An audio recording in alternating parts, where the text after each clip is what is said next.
It is such a delight to be here in Natchitoches, where the daffodils are already in bloom and the azaleas are in bloom. And there's plenty of water. We have a drought in Kansas. I noticed as I flew in yesterday how much water is on the ground. I have such fond memories of my time here as a student. Growing up here, I went to Louisiana School, where my father has been there since the second year of its existence. And then here at the Scholars College, and I got a fantastic education. An education that I wish more people had access to. I'm really grateful that I had the opportunity to, thanks to merit-based and need-based aid, get that education for free. And I think it has served me very, very well. I'm going to talk today mainly about my new project. Sort of a brief biography to set it up. And I'll mention a few things about my time here at Scholars College and then circle back, I hope at the end, to a bigger picture. I wanted to thank, though, my parents who are both here for their tremendous influence in my life. My mother loves history, family history. She sees the world through stories. And I grew up hearing stories, and I think it really helped me to think in terms of narrative and becoming a historian. I didn't know when I started at Scholars College that I would be a historian, but I think it was already in the cards. One of the things that was a possibility was working with Kurt Pfeiffer in biology. I absolutely loved that class that I had with Dr. Pfeiffer, and seriously considered going into biology. I especially, I guess as befits my last name, really like trees. And I love the Kisatchie National Forest. We're going to go there tomorrow, my parents and I. I knew I wanted to teach when I was at Scholars College. I just didn't know what I wanted to teach.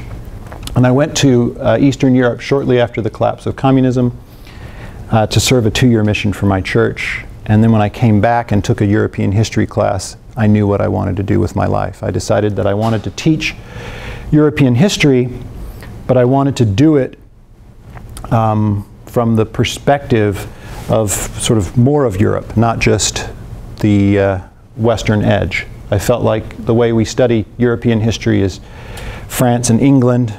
We go to Germany for the World Wars, we go to Italy for the Renaissance, and we don't capture much of Central Europe, which I think has a fascinating and rich history. So one of my goals today in this talk is to introduce you into what probably is something you haven't thought much about, an esoteric research about Poland at the turn of the century. And I hope to convince you that it actually matters to you, that it's interesting, that it's important, and worth thinking about. And one of the reasons that I think that is the case is that my theme, I'm studying, believe it or not, bicycles, automobiles, and airplanes in Poland from 1885 to 1939, the beginning of World War II. And my big question is how do people react to swift technological change, especially if they're not the ones producing that change? In other words, if you're kind of on the margin, you're not in the center, how do you deal with these kinds of changes? I forgot, though, I've got a couple of images I want to show you here. This is sort of evidence of my Scholars College background. So even in larger classes, I think this is a class of 35 or 45 even, I break up into small groups and use discussion as a teaching technique. The Scholars College definitely encouraged me to take research seriously. Rick's class here just a moment ago was a thesis class. And I think that's one of the huge benefits of your Scholars College education. I went to Prague to get materials for my thesis. Here's a picture of me in front of, oh, whoops, sorry. I'll get there in just a second. A picture of me in front of Franz Kafka's house, one of his houses down here at the bottom. And you probably can't make it out, but I'm wearing my Louisiana Scholars College shirt. So I was proudly announcing where I was from as I walked the streets of Prague. And then that was the first summer that I grew a full beard, in part so I could look like this awesome guy here. Stanisław Wyspiański, who is a terrific Polish artist and multi-talented individual. He wrote poems. He wrote one of the most important plays in modernist Polish plays. And he was a great visual artist. So this is a self-portrait that he painted with himself and his wife. And I managed to convince one of the pretty girls at my program that summer to stand in as my wife for that picture. Okay, so the topic, backwardness and rushing forward. This image, when you first look at it, elicits a laugh. My mom obliged us by chuckling there, and there is something kind of funny about the new technology and the old as they're juxtapositioned in this scene. Of course, it makes perfect sense. If you need to get your glider up a mountainside, there's actually no better way to do it than to have horses help you pull it up the mountain. But there's something emblematic about this image that I find really rich and fascinating, this combination of new technology and old, or new technology in a place where one wouldn't expect it. And Poland just might be one of those places. It's thoroughly connected to Western civilization. Its literate members of society are part of the Western tradition. They're reading the same text, they're being well educated, but they also have this sort of inferiority complex that they're not quite part of Europe, or that they're on the fringe. And so backwardness is a big theme in my field.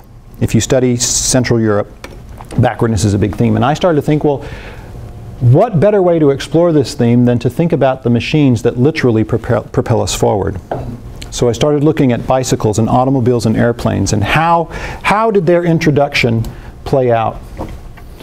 A Polish writer with a German name observed that he's a child of the age in which people, their ideas and conceptions rushed forward in a vertiginous tempo. This was a moment at the turn of the century, from about 1885 till World War II, when the world really was rushing forward. New technologies. Steamships had already been around, telegraph had already been around, but now you have telephones and electric streetcars and bicycles and automobiles, airplanes. I mean, the world changed, it shrunk. And people reacted to this sense of speed and simultaneity. In his famous novel, The Man Without Qualities, Robert Musil reflected on this world of speed. He describes the idée fixe of a super-American city with underground and overhead trains, chains of motor vehicles, and elevators between levels where people were shot through space as through pneumatic mail tubes. You know when you go to the bank and you, well, in the new buildings of the day, they use these pneumatic mail tubes. And he's starting to picture, how is this going to apply to human society? How would we be shot through space, or shot and moved? And so you'll note that he located that ultra-modern space in America, right? New York City, skyscrapers. And what's interesting is he says, okay, in Austria-Hungary, there was speed too, of course, but not too much speed. Of course, cars also drove along the roads, but not too many. The conquest of the air had begun here too, but not too intensively. Here one was in the center of Europe, at the focal point of the world's old axes. The words colony and overseas had the ring of something as yet utterly untried and remote. There was some display of luxury, but it was not, of course, as over-sophisticated as that of the French. One went in for sport, but not madly in the Anglo-Saxon fashion. One spent tremendous sums on the army, but only just enough to assure one of remaining the second weakest among the great powers. So, for Musil, there may be an advantage not to be at the front. For him, there's this sense that we've got some speed, but not too much. We're okay. And he's sort of looking back when he writes this novel at the period right before the Great War, as a time when the world wasn't quite so stressful, wasn't quite so frenzied. Of course, there were, of course, many individuals from the lands in between for whom the triumphs of the New Age could be viewed as an opportunity to escape their backwardness. So if Musil is comfortable being fast, but not too fast. There were others who hoped that they could leap to the fore. Technical innovation in this period was truly global and not limited to a certain place, though inventors in the most advanced capitalist countries of France, Germany, Great Britain, and the United States tended to produce the most significant technical creations and could create the new machines on the greatest scale. The sensation of technical backwardness acutely felt by the intellectuals of Italy, East Central Europe, and Russia often led to artistic innovation unmatched elsewhere. The poet F.T. Marinetti's Futurist Manifesto assuredly arose from these impulses. In Italy, while in Russia, he was in Paris at the time, but it's sort of his national sense. While in Russia, artists including Vasily Kandinsky and Vladimir Mayakovsky were at the fore of modern art and poetry. Some scholars have speculated precisely because of the contrast between the vast seas of agrarian society that surrounded them and then the bustling modern cities in which they lived. And I would say that my first book is an exploration of that very process, becoming metropolitan. So Krakow, I argue, is a modern urban city, and yet most people think of Polish history in this period through a national lens. And I thought that that was the wrong way to look at it. I thought people were becoming modern. And by learning to live in a city, they were less concerned with national identity. So what's interesting to me is that you've got this moment, and if people feel behind, they have several ways to react. They could try to create new machines themselves. They could leave their homeland and go to the place where the action is. They could explore that possibility in creative ways, like the futurists do, through modern art. You don't have to have the fancy machines to speculate on how they might change the way art works. The socialists, I think, were under the exact same set of circumstances. When you think about it, socialists wanted a great leap forward. The places where socialism really took root, communism took root, were agrarian backward societies. And there's no surprise that the socialist publications of the day were almost always called Forward. So there's a very deliberate temporal and spatial shift that they imagine when they think about the future. All right, well, here's an image of a wedding party in '34, painted by one of the most famous sort of traditional painters in Poland at the time. Kossak came from a family of painters, and they were very well known for their renderings of sort of Polish historical scenes, and especially horses. And I have no idea why the Polish Fiat company commissioned this guy to do an advertisement for their car if he was so famous for painting horses. So here you have the horses outrunning the car. And yet, this is, I guess, supposed to suggest a way that maybe both worlds can still coexist. There were Poles who, at the same time as more famous innovators, were doing very similar things. So Otto Lilienthal was a famous glider innovator in the 1890s in Germany. And this artist here, Czesław Tański, was also building gliders and experimenting with flight in about the same period. Just at about the same time that H.G. Wells penned his famous novel, The War in the Air, Ludwig Szczepański, the editor of the major newspaper that I analyzed in my first book, wrote two very innovative science fiction novellas about manned flight. And you'll note, it's quite fascinating, the difference in the depiction of the aircraft in just 1 year. How much the technical understanding of what was going to work began to impress itself on writers' minds. So if in '08 you could imagine a very unusual sort of aircraft because people weren't quite sure how they worked, by '09 it already looks like a Blériot aircraft, the kind that flew across the channel. So today in my talk I'm going to give you three major examples from my research and then sort of pull back at the end and try and look at the big picture and hopefully convince you that it applies to perhaps us. I think it certainly applies to me in the way that I understand my existence in this modern machine age in which we live.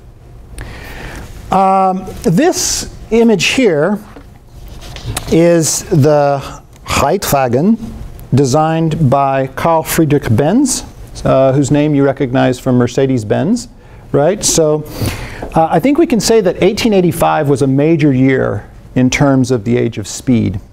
In that year, the first automobiles were invented. This one by Benz, and then about 120 kilometers away, Gottlieb Daimler and Wilhelm Maybach also constructed their first automobile, which was a two-wheeled vehicle with this swift one-cylinder gasoline engine. I'm sorry, this is the Daimler and Maybach one, not the Benz one. But all three of these men had looked to the bicycle as a model. So Benz got his idea for an automobile while riding his bicycle out for leisure. And you see this one really anticipates kind of a motorcycle with training wheels. But it's the idea of using an internal combustion engine.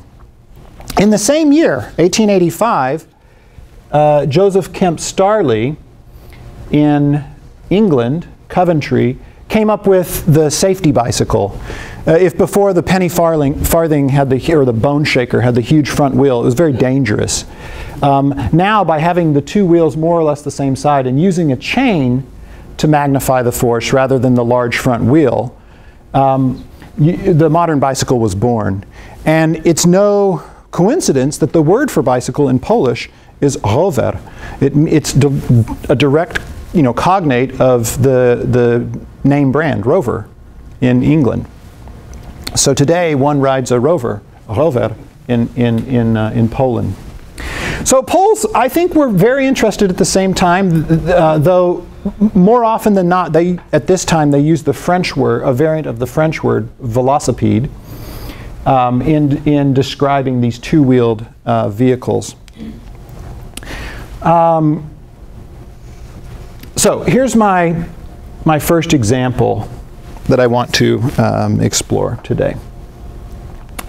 There was a cycling club and its publication, and then an automotive and aviation club about a decade later, 15 years later, and its publication. That's going to be my first cluster of examples for this process of kind of backwardness and rushing forward. And the storyline that I think you'll begin to see develop is that there are auspicious beginnings. People think that they can rush forward. They try. They make great effort.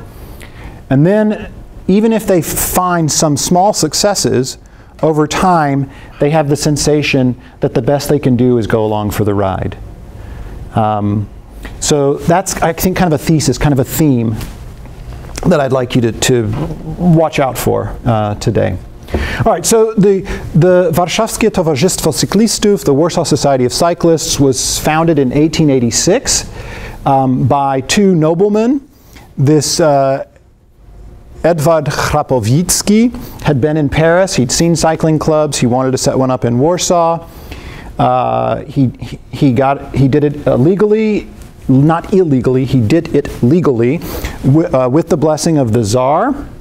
It was officially founded. And basically he and another count, another nobleman, took turns being the president. And you could say that this organization tried very hard to spread cycling, to make it grow in Polish society. And yet they had a hard time letting go of being elitist.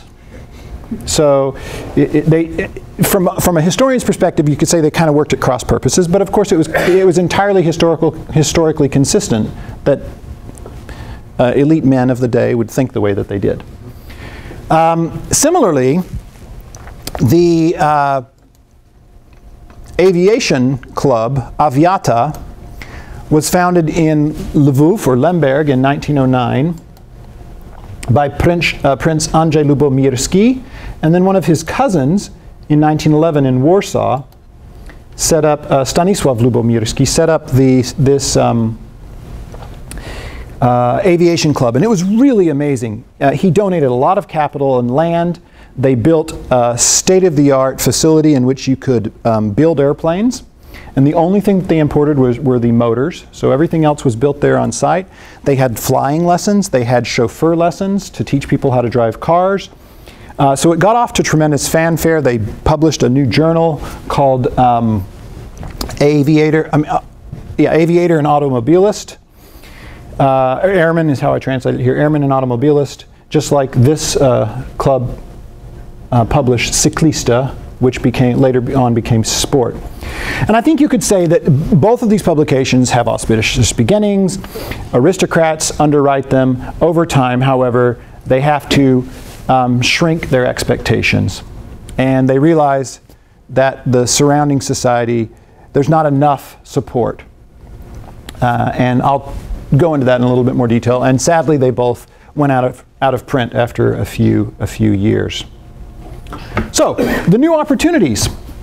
Cycling, in theory, changed the world. Women's fashion was irrevocably changed by cycling. In fact, my wife heard a story on NPR just last week that just recently Paris finally rescinded an old law that women weren't allowed to wear trousers in public unless they were cycling. And this law was written in this period because it was abundantly clear that women couldn't cycle with corsets and they couldn't cycle with huge skirts. And so women's fashion changed because of this innovation here. The club, however, even if they were very excited that women wanted to ride bicycles, still wouldn't let them join. So here is from their official rules. Adults who are not professional cyclists may be members. Note, professional cyclists are those for whom teaching bicycle lessons is a source of income, and also those who ride bicycles for money. 2, the following cannot be members: women, elementary school teachers, soldiers and Junkers, Prussian landowners, people whose I'm sorry, I must have had a typo there, whose rights have been judicially restricted. And you see this play out. You see that they publish this magazine. They want to make cycling popular, and yet they're sort of elitist in their relationship to cycling. They loved their carnival balls, which would have taken place this time of year, right? This is a Catholic country. And there are great stories in the press. Let me see how I'm doing on time. All right, I'm going to permit myself to tell one of them. So I found a story about a man who met his wife at one of these balls in the spring. And they went on a few rides together and they fell in love. And then when they got married, his wife said, "Okay, sweetie, it's me or the bicycle." and he was dumbfounded. And he said, okay, all right. And he put his bicycle aside. And after a few months of marriage, she went out shopping one day and he just couldn't resist. He took out his bike and went for a ride, and wouldn't you know it, that when he got home, he was caught red-handed. And his wife was just devastated, heartbroken, that he'd ridden his bicycle. And he didn't know what to do, and he trusted his impulses. And he went up and gave her a big kiss. And she was even more surprised, because the doctor had told her that riding the bicycle would make him sort of impotent or not be able to love her or want to love her. And he rejoiced that, "Sweetie, I can do both. I can ride the bike and love you." So these are the kinds of stories that I really enjoyed reading in the popular, I mean, sort of the specialist press for cycling. But sadly, Cyclista, which began as a top-of-the-line publication, I think on a par with the publications elsewhere in the West, it had tremendous local content, not just stories translated from abroad, but local content about things that they were doing there in Poland, various clubs. Over time, they had to change their title from Cyclista to Sport so that they could get a wider audience to buy the journal. And sadly, Sport increasingly became a publication about what? Horse racing, which is like a complete reversal from, I mean, the bicycle was supposed to replace the horse. There were all sorts of comments at the time about oh, you know, the steel steed. And then it went out of print in 1906, and I'll just read you what the authors said. In the final issue of 1906, the editors finally threw in the towel. This is also the last issue of Polish Sport because due to truly difficult times and the indifference of our society toward matters of public health generally and to specific sports in particular, we do not feel that we have the strength to haul the wheelbarrow any further. The editor's metaphor of a wheelbarrow, a wheeled machine associated not with speed and progress, but with the rusticated life of the countryside, was telling. All right, so that's my first kind of sad ending. I have some more examples of the same story playing out in Lotnik and Automobilista. I'll just move through those quickly. Here, my dad will be pleased. I did use some of my high school French to look at this. And you'll see here how they are directly using material from a French specialist publication in their opening issue of Airman and Automobilist, or Motorist, we might say. Here's a great example of foreign influences. Surely you recognize the guy on the right, right? Yeah, we call him the Michelin Man. His name is Bibendum. And I love this picture of him casually smoking a stogie while he replaces the tires at the Parisian Auto Show. And all the cars line up like so many puppies at his feet, waiting for him to change their tires. 66% of the cars at the Parisian Auto Show, Michelin bragged, were using Michelin tires. Here's the school for chauffeurs that I mentioned earlier, which looks as much as it could have been on the moon as anywhere else. But this is really interesting. This sign says, we accept candidates for daily and evening courses free.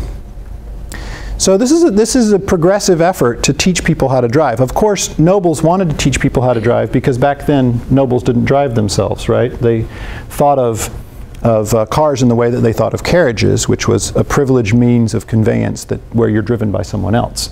But this still is progressive, this idea of offering free classes in being chauffeurs. And this too is progressive. Here's another ad for the same school, chauffeur school, right? And I love the speed implicit in this image, the way that they make the car sort of lean in emphasizing its speed.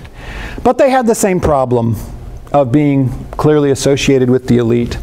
After all, average readers can't be expected to have gone hunting for wolves on their estate, right? Or to play polo, or to have such sort of obsequious treatment when they get out of their car in their furs. So this clearly was working at cross purposes. There wasn't enough broad middle class support. There wasn't enough of a middle class, really, I think, to sustain some of these things. And so just like Cyclista and the cycling club, it sort of foundered too. Okay, here's my second example. The Leonardo of Zduf. I think Scholars College students will appreciate this one because this man was thoroughly steeped in the sort of classical tradition of great books. But unlike you, perhaps, he thought he was better than anyone he had read and was convinced that he was going to best them all. This sort of inferiority megalomania complex mixed in together. So Adam Ostoja Ostaszewski was an amazing human being, an amazing inventor. He was a nobleman who lived in what is now southern Poland, southeastern Poland, on his estate in Wzdów, tiny little place. And already in 1892, now remember, the Wright brothers are a decade later, right? So 1892, he claims to have designed an unmanned aircraft that stayed in the air for an hour.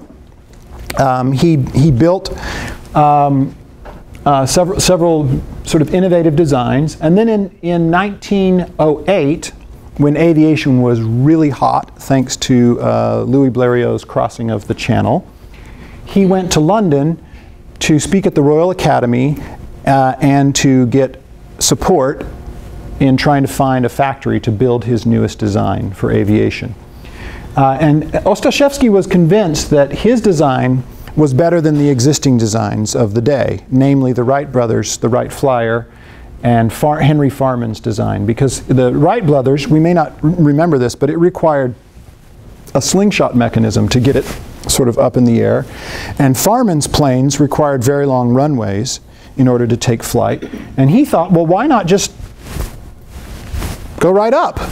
And so he's sort of anticipating the vertical takeoff sort of aircraft that were extremely expensive and still haven't proved very practicable, but were invented in the 60s and 70s and used by the military, and in a way helicopters, right? So this is his Stibor 2, and it's utterly ridiculous looking to us, right? I mean, it's completely laughable, but we have to remember what people thought was possible then and how they understood the various sort of laws of flight and lift and that sort of thing. And so this plane, aircraft I should say, is completely impracticable because the upper rotors, scholars have said, are just, there's no way they could be stiff enough to sustain it.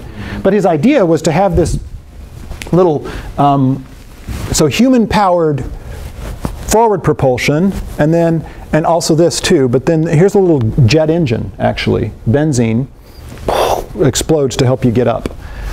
And I love how, he can ride it in his bowler hat.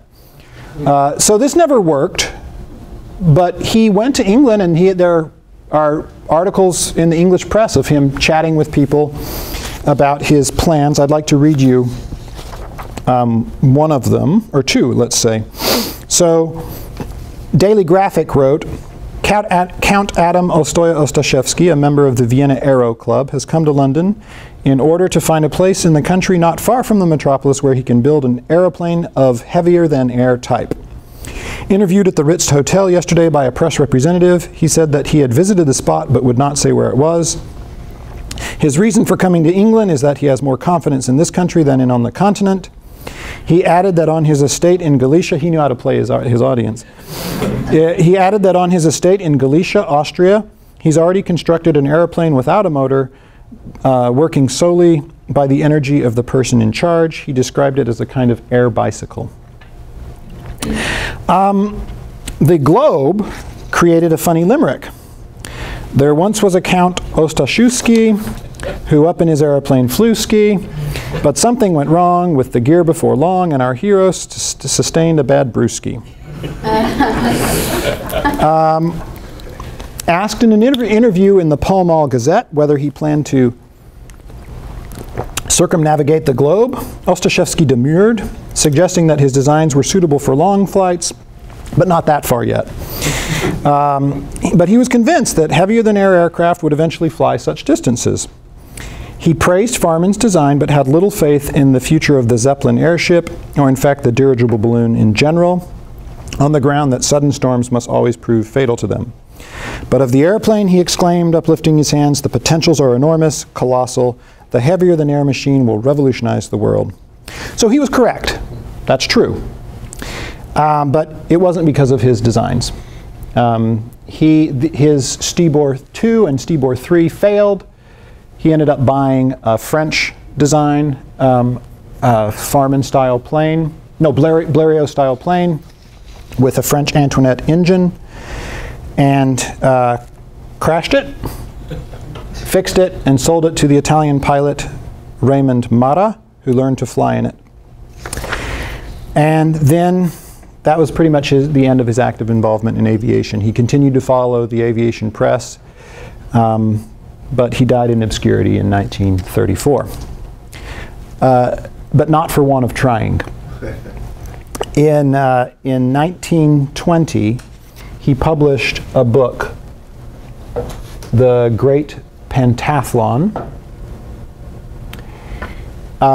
in English, French, and German, that announced a competition promising 100,000 francs to the person who could demonstrate true excellence in the following 5 categories: important discoveries and inventions, works of creative genius, 2, accomplishments in the political, social, and economic matters. 3, the great and noble sports, strategy, aviation, horsemanship, hunting, fencing, light athletics, etc. 4, every exact science, history, natural sciences, mathematics, astronomy, geology, history, physics, philosophy, law, etc. 5, all the fine arts, poetry, picture, sculpture, architecture, music, etc. Scanning the booklet, one quickly gets the sense that the main purpose for the competition seems to have been Ostashevsky's effort to promote himself while seeking to find someone as accomplished as he. He probably doubted there would be any winner. The remainder of the book outlined his accomplishments, his exceptional capabilities, beginning with the discovery of the highest mountain range on Earth, the Atlas Muriu on Antarctica, which he had never visited, but was very angry that the Germans were going to visit because he'd already claimed it. Based on inheritance, his ancestors, Hercules and Jason, who had already occupied the spot on the South Pole, where, according to Ostashevsky, the Earth and the firmament met. And so while attending the Congress of Vienna, of Versailles, as a Polish royalist, he wanted to be king. He protested these German expeditions. Writing in the third person, he noted that he had discovered the true system of the universe, which thereby made an end to the theories of Ptolemaeus, Copernicus, Newton, and Laplace.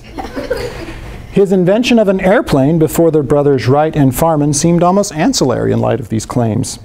In the realm of swordsmanship and athletics, he claimed not only to have been a gifted swordsman and athlete as a gymnasium pupil, but also to have discovered that the ancients used to throw the discus in a manner quite different from that now practiced at the Olympical Games of today. The secret apparently was to throw it with a spin comparable to that of the wheel of a motorcycle, close quote.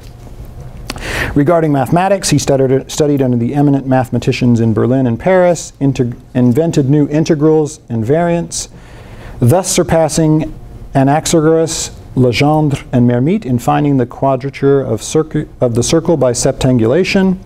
He further proved the fallacy of the formula of pi and beat all the mathematicians and astronomers of the world by his invention of the analytosis of the circle of Parkes in the interior of the Earth.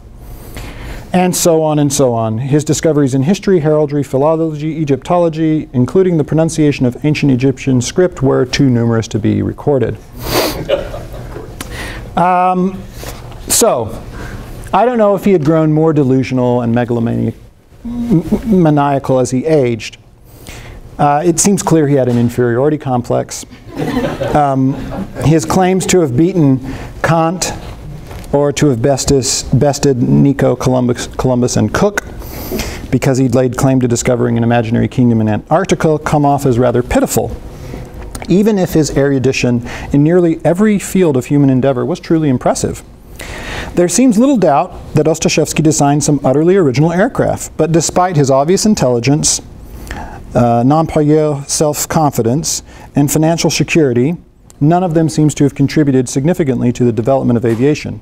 Farman, Wright, and Zeppelin, all of whom he criticized, are far better known today than he. Still, I think Ostashevsky's story is worth telling, not only because of his oversized personality, and it's always fun to get a chuckle, but because of the larger lessons it contains. In an era of numerous competitions to be the first, there were plenty of creative ideas that never really took off, or if they did, failed to do so as elegantly or as practically as others. In this regard, Ostashevsky is emblematic not only of the majority of early Polish aviation enthusiasts, but of most aviation enthusiasts anywhere, whose ideas and efforts failed to bring them the fame or success that they craved and at times cost them their lives. Unable to be a leader in aviation, Ostashevsky resorted to building an American design which he fitted with a French motor before becoming a mere interested bystander, following his former métier from afar in the specialist press. Okay, my last example before I conclude would be, here he is in France explaining his conception of the universe. Would be some interwar efforts. In 1918, Poland became a state, right? So it hadn't existed as a state in the early period. having been partitioned by Russia, Prussia, and Austria in the late 18th century. And at first the Polish state was kind of ambivalent about some of these innovations. They were certainly ambivalent about automobiles, which they regarded as a luxury item. And they didn't do much to promote automobilism in Poland. But yet again, a progressive-minded nobleman, in this case Count Stefan Tyszkiewicz, who was in Paris, invented a very, very good automobile. And this is his car, the Ralfstädtisch, which in 1928 at the Monte Carlo Grand Prix was regarded as an especially beautiful automobile, an especially rugged automobile, and until the very last stage of the race, the fastest automobile that was there. And wouldn't you know that darn Polish luck, the navigator ruptured his appendix and had appendicitis, and they had to pull out of the race. So he didn't win the race. He didn't get the glory that he sought. And then to make matters even worse, less than a year later, his huge factory in Warsaw, which was producing these cars, they were very rugged to handle the poor Polish roads, burned down. So it's just like they can't get a break. And I'm about to tell you one more story where they can't get a break. This story begins in 1932. It's two parallel stories. The Polish state did invest in aviation for obvious reasons. It was surrounded by two hostile countries, Soviet Union and Germany, which even before it became Nazi Germany was not happy about the border between Poland and Germany. And these two men, their last names grace the street where almost every airport in Poland sort of today exists. So this is Franciszek Żwirko and Stanisław Wigura. And Żwirko was the pilot, Wigura was in the army, he was an engineer. He designed this plane, which in 1932 won the European Challenge. So they would have these civilian aircraft competitions where they would, in this year it started in Berlin and ended in Berlin. So they would start and they would fly to another city and land, fly to another city and land, and they were racing, and it was really quite similar to the road rally, the Monte Carlo road rally, just with planes. And that year, Żwirko and Wigura won. And Poles were elated. They had arrived. They were now not just laggards, but they were among the greats. They had designed an excellent airplane, and they had won the 1932 challenge. And then 8 months later, Żwirko and Wigura died in a plane crash on their way to Prague and became sort of martyrs of Polish aviation. It gets even more depressing. Also in 1932, in the military sphere, this plane here, the PZL P-11 by Zygmunt Puławski and I think Władysław Jakumiuk, really impressed everyone at the Paris Air Show. So the British Royal Air Force even considered buying this plane for the Royal Air Force. It got great press at the air show that year. Ultimately, the Romanian Air Force bought it. The Brits ultimately did not adopt it. But it was a very, very highly regarded fighter plane. Top of the line technology for 1932. One of the things you might notice are these interesting little gull wings, right? The way they sort of swoop down right at the cockpit so that the pilot has a better view of what is in front of him. And so in 1932, Poles had arrived. They had every reason to be very proud of their aviation accomplishments. They had designed a top-of-the-line civilian aircraft and a top-of-the-line fighter plane. But by 1939, the German Luftwaffe was vastly superior to the Polish Air Force. And when these planes fought heroically and ably, they still weren't a match for the continuing rush of innovation. So, all right, what? So is this a picture of a Polish plane destroyed by the Germans? That's right. This is that very same plane. The design, I mean, yes. So, conclusion. What are we to make of these, this litany of failures? Seemingly auspicious beginnings followed by mediocre middles and tragic endings. I don't wish to leave the listener with a sense of defeat. Rather, I hope to show that innovation on the fringes of modern Western European civilization could still be creative, though in perhaps different ways, because of the limitations faced by these innovators. On the simplest level, I'm trying to fill out the record by including these lesser-known contributions. I suspect you knew of none of these before today. On a deeper level, however, what I'm trying to explore is what happened not for the firsts, but for the also-rans. In the period from 1909 to 1912, for example, aviation press was replete with stories about first this and first that. You know, someone who flew at an altitude of 1,000 meters with 3 passengers for 47 minutes. And then 2 weeks later, a brave pilot who managed to fly at 1,200 meters with 4 passengers for 53 minutes, a new world record. And so one of the main sensations I had as I conducted my research is that the fundamental experience of the age of speed was, ironically enough, the sensation of being behind. As our own daily experience with rapidly obsolescent computers and mobile phones ironically suggests, this impression may be the quintessential result of the modern age of speed. Viewed through the lens of the nation rather than part of an international community of innovators, the problem of falling behind seems even more acute. But I couldn't help notice, as I did my research, how, as we're worshiping speed, we're also made to feel behind. So look at these pilots. They all stare over their shoulders at us.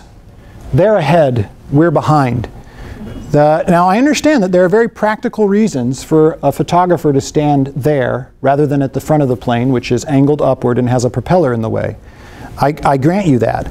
But I'm still going to argue my point that this sort of feeling is one that I just sensed again and again as I studied this question. This feeling of being behind.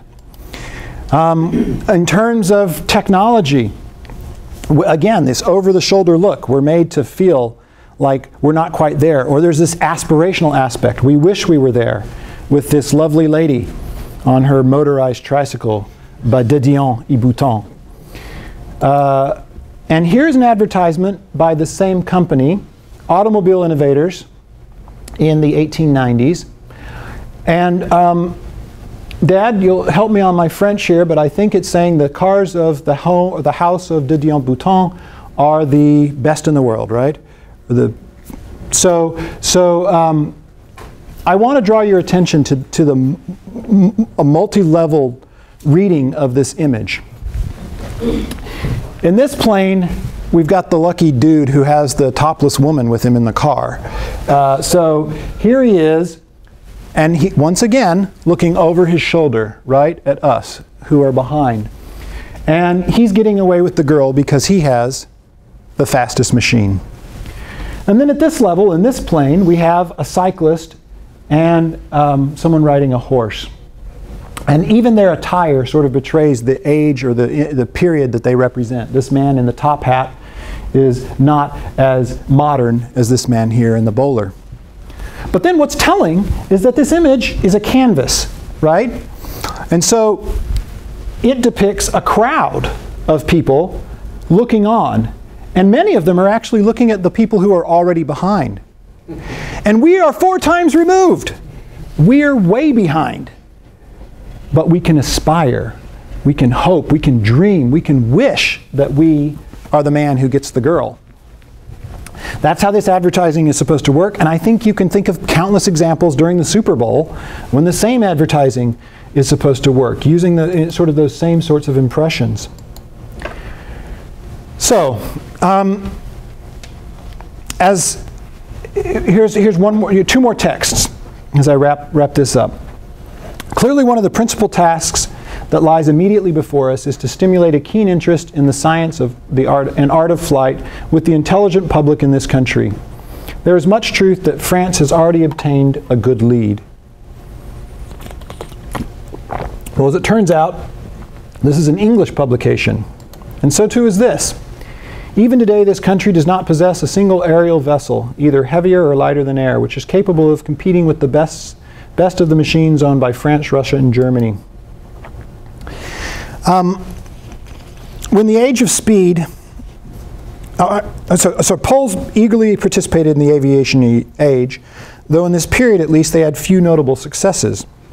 While they eagerly followed and even contributed to its relentless rush, they continued to feel behind, and in this they were not alone. When the age of speed came tearing through on foreign-built machines and without much infrastructure to sustain it, Poles, like many others, had a hard time steering its course. They may have had dreams of rushing forward, but generally the best they could do was to go along for the ride. As we witness the acceleration of life around us, we often feel this way too. We struggle to meet our obligations despite all the time savers we have at our disposal, or when we feel frustrated with the rapid obsolescence of the electronic gadgets we buy, we know how it feels to rush forward but never quite arrive.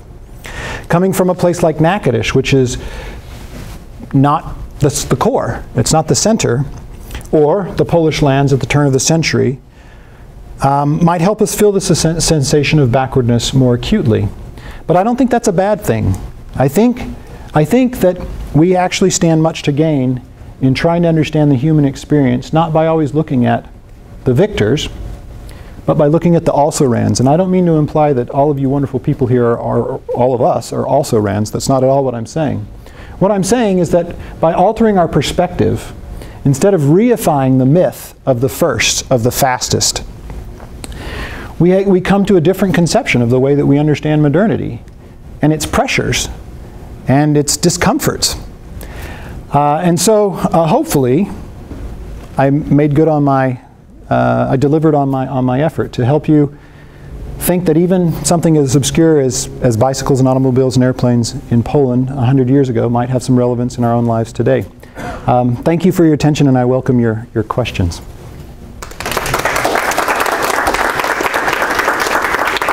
Thanks. Yeah, Jay. I was wondering, what kind of planes does the Polish Air Force fly today? Are they Polish-made? Are they Russian-made? Well, Poles have been pretty unfortunate in that they were, you know, right after World War II, which was probably worse there than anywhere, certainly in Europe. They were taken over by state socialism. So for a long time it was Russian planes. There were a few Polish-designed planes. And now they have F-16s, right? Because they're part of NATO. Oh, that's right. Yeah. But I do have a very fascinating story about this. Sort of brings us to the present. A dear friend of mine is part of an interesting niche business. I don't know, you guys are familiar with the Cobra sports car, that low-slung convertible with the really sort of sexy fenders and muscle car, right, from the 60s. Yeah. So he works at a factory in Poland that produces these cars. And basically an American businessman had the idea that after communism collapsed, who would know how to work metal really well? Why not go to an old MiG factory where they're not making any MiG fighter jets in Poland? So in Mielec, Poland, my friend is a manager at this factory that produces these gorgeous replica muscle cars out of exotic metals, sometimes out of bronze, copper, and aluminum, hand brushed and smoothed, and then the chassis is made there in Poland, and then it's shipped here, and the motors are put in according to specifications for rich middle-aged men who want to, want to feel fast again, and They like the girl. yeah, just like that, yeah, and I think they can put you out at $85,000, but yeah, that's what they do at this old MiG aircraft factories. These guys are making these cars. Other questions or comments? Yeah, last Kurt. Image. I caught something on that struck me about this being behind. There's one person in the audience there who's not looking at the has-beens, but who's looking ahead. Brilliant. The young man. You're right. It's the youth. You're right. who aren't afraid. Thank you. Okay, you know, I have my iPhone, but most of you college students can do more with yours than I can with mine. Yep. Okay. You're absolutely right. That's interesting. Yeah. But think about it. Think about the fact that we live in a world in which that's the case. Because for most of human history, sort of age granted one sort of knowledge and wisdom and understanding and deference. And now the joke is that you need your kids to program your DVR, or right? I mean, so it's this is I think one of the products of the age of speed, of modernity. And for me, studying it in Poland helped me to grasp it in a way that I don't think I had really thought about it in my own experience. Thank you for that observation. That's great. I'll use that in the future. Other questions or observations? Yeah, Rick. Well, I'm really curious if you have any thoughts about what the impact is of you know, not being able to keep up, or feeling that you're not being able to keep up. I mean, I can see that leading to a massive inferiority complex among the population. Do you see any other impacts, maybe even in terms of Poland, of never being able quite to keep up, and how that affected their history? That's a great question. I think that we become reconciled to that feeling with the experience, and we go along for the ride. That's the other cheesy metaphor that I use. So I think to some extent, studying this sort of story instead of another story of the Wright brothers, or Benz, or Daimler, or Peugeot, actually tells us more about what more people experience, just how more of us feel in the modern age. Very few of us are those leading edge innovators. And so I think we get used to it, is one part of my answer. But another thing is that these things vary over time. I mean, right now, Poland has the strongest economy in Europe. They're actually doing really well. And so they're not as ashamed vis-a-vis their European neighbors. And so it doesn't mean that this always has to be the case either.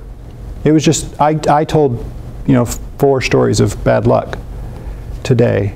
I mean, I think clearly a more traditional historian, this is cultural and social history for sure, but I mean someone who is telling you how much paved road there is, and how many cars there are, and how many bicycles there are. I mean, I had some of those statistics in here that I just kind of sped past today, pun intended. But there's something to be said for the lack of infrastructure. I mean, until you get sufficient infrastructure, you can't keep up. But who says we have to? I mean, one of the books that I had my students read last semester was called Autophobia by Brian Ladd. And coming from middle America, as my students do, where we have such a dominant car culture, it was really refreshing to challenge them on that, to make them think about, why do we have houses built the way we do, with this big ugly square thing in the front so that we can park our cars in it? Why do we have our streets and cities designed the way we do, so that most of new development is parking lots? Do we choose to always rush forward? Could we choose to be happy with not playing the game? So I think there are a variety of ways that we can react to it without just having inferiority complexes. And I think especially, the whole futurist, I mean, it's problematic. Futurists are problematic, to be sure. Their worship of the machine. But modern art, I think a lot of it stems from these sensations. The sort of the tearing of the old fabric of society, old ways of understanding the world, and trying to make sense of them and putting them back together in really creative and interesting ways. I hope that helps. Yeah. I mean, I think of the comparison with Italy, which you mentioned, the Italian futurists, fascinate me, that many, or some Italians felt that Italy too was very behind, that too many tour guides, and it was worshiping all the Roman ruins and things like that. and that they were stuck in the past and everyone else was surpassing them. And one could argue perhaps that the futurists, and it has been argued that futurists are part of the new mindset that leads to fascism taking over Italy. Yeah. It is, in other words, an extremist reaction to business as usual. And the boring, often frustrating quality of ordinary politics, we're going to abolish those. Yeah. And we're going to choose somebody like Mussolini, who did in fact embrace, Air Force and militarism. And you're right. That's a great point taken. And when you think about the point that I made about where did communism take root, it was in these agrarian societies where people felt behind. And of course, the people who felt behind was their small bourgeoisie who were aware of how they were behind. The people in the countryside were less aware of that and didn't care. But yeah, those are the places where the radical experiments were attempted. So yeah, maybe our best approach is to be okay, to be happy with the 3S instead of the 5, and to be conversant, to be participating in the age of speed, but not worrying about whether or not we are at the 4. Yeah. Yeah. So which came first, your historical interest in this era and cycling, the development of transportation, or cycling itself, which Nathan's an avid, he rides by his bicycle a lot more than he does his automobile. So I'm just curious which came first. Did you develop an interest in just getting around yourself on a bike, and that pointed you towards historical things, or? I'm honestly not sure. I'm delighted that they dovetail, that these two interests, my personal interest and this historical interest. But I think I had to find out for myself how central bicycles are to this story. I really started out looking at automobiles and airplanes. So in my book, I have a chapter where I write about automobiles, airplanes, and especially electric streetcars. Because I saw these wonderful pictures of people getting hit by electric streetcars and how terrified people were of electric streetcars in the city. But then I also noticed that within a very short period, they became used to these and then dependent on them. And so I started thinking about how do we adapt to new technologies. And so in my first book, I have that chapter about electric streetcars. But I also say some things about airplanes and cars. So I thought for my second project, I want to explore this backwardness and rushing forward thing by looking at automobiles and airplanes. And then the more research I did, I realized that neither of those machines would have existed without bicycles. They're so intrinsically connected. So I was actually happy. I think I was already riding my bike, to work, right? Because I'm a cheapskate and I wanted to be healthy. But then I realized that the bicycles are really the linchpin to this story. You wouldn't have had automobiles without bicycles, and you wouldn't have airplanes without bicycles. BMW, made motors for airplanes before it really focused on cars. Ferdinand Porsche was involved with bicycles and then motorcycles and cars and airplanes. I mean, these guys they're all thick together. I mean, these same sorts of people. When you look at a cycling publication of the day and you follow it, then pretty soon they have a section on automobiles, and then pretty soon they have a section on aviation in the cycling magazine. And then at a certain point they realize, well, we should just have separate journals for our various interests, but they're all related. Who's the guy who owned Seabiscuit, right? Did you guys see the Seabiscuit movie, right? And remember, because he had facility with bicycles, this guy showed up in San Francisco and his car broke down, and he says, okay, you know about bikes, you should be able to fix my car. And for the modern audience, when we watch that, we all laugh, because we see them as very different sorts of machines. But he sits there in his workshop, he takes them apart, he takes the automobile apart and reassembles it, and then he buys a Buick dealership and sort of promotes cars, right? So these guys are all intricately created, sort of integrated, bicycles, automobiles, and airplanes. So I think I've got another bad pun coming on, but I think my research accelerated my present interest in bicycles. I was already riding them, but now I think about them more, because I think bicycles can be a very suitable answer to the problems, a lot of the problems we have today with personal mobility. And so, and that's a case where, you know, history need not be linear. This technology was created in 1885, and I think in many respects it's a better solution than a lot of the gas-guzzling machines that we have today. You mentioned people being hit by the electric streetcars. There's a modern parallel to that. Apparently there's a growing concern that the electric cars and hybrids Too are quiet. dangerous. They need sounds. Now the electric streetcars were loud, but Yeah, putting noise into the cars. that's right. People simply weren't used to them being there on the street. And for us, I mean, anybody want to guess how fast they were going when they tore down the street? You're right, 8 to 10 miles an hour. And they're on a fixed line, for goodness sakes. They're not going to veer, right? But really, if you imagine, if you grew up in a world of animate-powered transportation, this big metal machine with sparks coming out the top that's loud, that is going down a city street, it was terrifying at first. Yeah, I could keep going, but I don't know. Shall